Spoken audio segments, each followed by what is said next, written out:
Hello, here we are back in the kitchen for our cookies and biscotti week, and next I'm going to make the roll-out sugar cookies.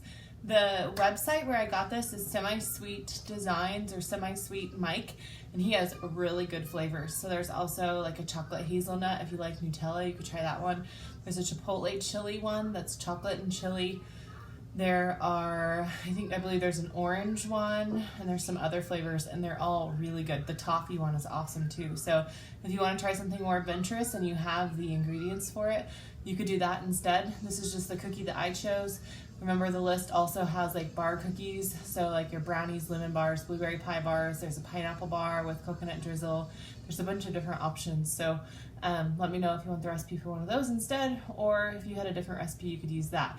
But these are my favorite sugar cookie because they roll out really nicely and they keep their edges. So like if you're trying to decorate them pretty, which some of you have time for that right now, if you're trying to decorate them pretty, you want those nice edges so they don't like puff over to the side. So these are really awesome because of that, and they taste really good. They have almond extract in them, which is one of my favorite flavors and smells. So I think that's the reason that they taste really good. My other favorite sugar cookie has actually lemon curd in the sugar cookie. That's just a little harder to find maybe right now when maybe you're not going to the grocery store so often. So I just stuck with this one, and it's so good. So it's really simple too. And there's also a couple tricks along the way that maybe you haven't tried before with your sugar cookies. So we're gonna get started. I'm gonna start with a cup or 2 sticks of butter, and I want the butter to be softened. And the way that I can tell, ideally I'd think ahead and I would put this, on the counter, which I did today. But the way that I can tell that it's ready is see how I can like stick my finger in there and it leaves a dent, but it's not greasy or separated at all. But I can see that it kind of feels like Play-Doh. That means it's good, it's softened at room temperature.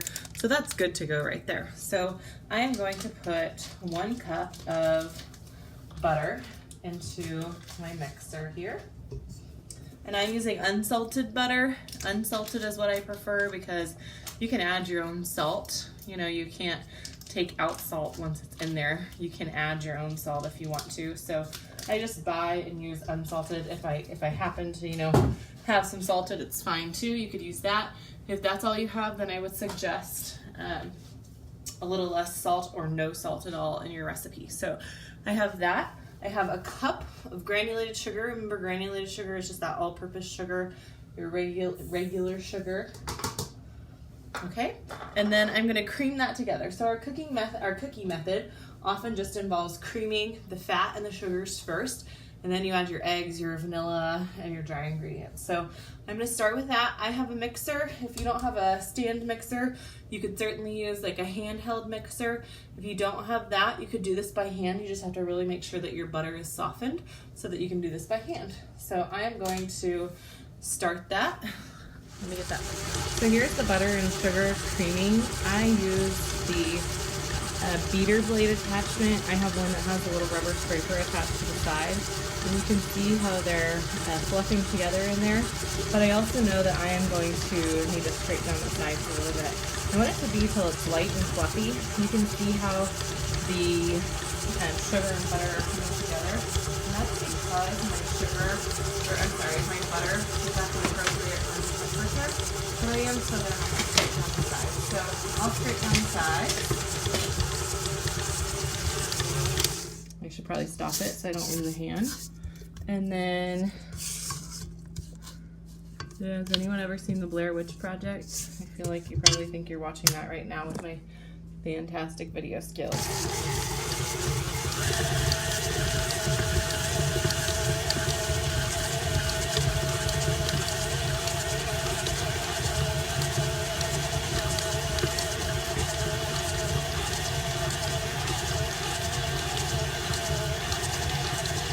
What I'm really just watching for is if any of the butter gets stuck like inside of the beater blade, then I want to make sure it comes out, like this big chunk right here. I want to make sure it comes out. So like I said, this is the cookie method. Right now I'm using the creaming method for cookies, which usually, like I said before, means that you cream together fats and sugars. So it could be shortening. If you have margarine, that's all you have, you can use that. They will spread some more though, and they won't taste quite as good. and they'll be a little more dry. But if you need to use that, you certainly can. Or shortening or butter flavored shortening. Okay, so you can see how it's a lot fluffier now than it was. So I'm going to go grab my other ingredient. So in goes my egg. Remember, we cracked that in a separate bowl so that it, make sure it doesn't have a shell, and then we can wash our hands after we crack it. So that's going to incorporate well. If you're making a recipe that has more than one egg, it usually asks you to do just one at a time, and the reason is so it can get really well incorporated before you add the other. And then I have my vanilla extract, my almond extract, and my salt all in here. Smells really good. If you were wanting to be really picky about the color of your cookies, just like for icing, you can use clear vanilla. If you have imitation or real vanilla at home, either one of those will work. You guys see that little knob of butter that somehow hung on? I am going to fix that here in just a second. And then I have 3 cups of all-purpose flour ready to go over there also. So when I add my flour, I like to add just a little bit at a time. Remember, we're starting to develop gluten though, so this is where something could get too, overly developed and chewy if I let it stir for too long. But if I don't stir it for long enough, it also won't come together. So I want somewhere in between. I can hear my mixer has slowed down. I'm going to scrape down this side and show you how to roll this. So now I have basically this big, beautiful chunk of dough. I think cookie dough is beautiful. So I have this chunk of dough. Now what you're probably used to is, if you make holiday cookies or something, is taking this and refrigerating it. And then you take this out of the refrigerator and you're pounding it on your countertop and you're trying to get it rolled out, but it's really hard to roll out. And then by the time you get it rolled out, the butter has softened, and that's why it rolled. And then you're trying to cut them and they start melting. So the best trick I've ever learned for sugar cookies is to take parchment paper, and I'm going to take 2 pieces. If you have a silk hat, that'll work. If you have wax paper, that'll work. Just something that you can put them in between. And dump your sugar cookies out onto here. Get them get your dough in just, one big ball. Of course, my butter is softening while I'm here, and that's why it has you refrigerate sugar cookie dough before you use it, is so that it's nice and firm and it cuts nicely.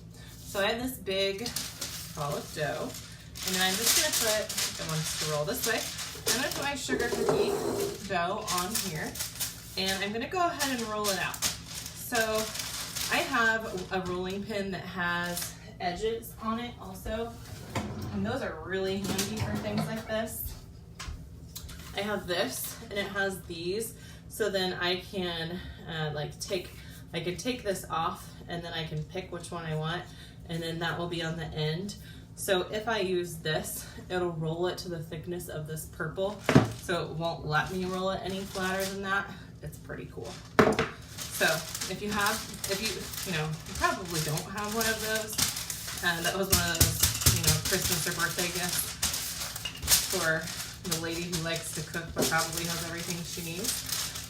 So you could use rubber bands on those, and I've seen people rig up other things too, but rubber bands are what I used until I had one of those. But I'm just going to show you how to do it with this. If you don't have a rolling pin, almost all of you said you do, but if you didn't, you could use a glass, you could use a can. There's definitely other ways to do this if you don't have a rolling pin.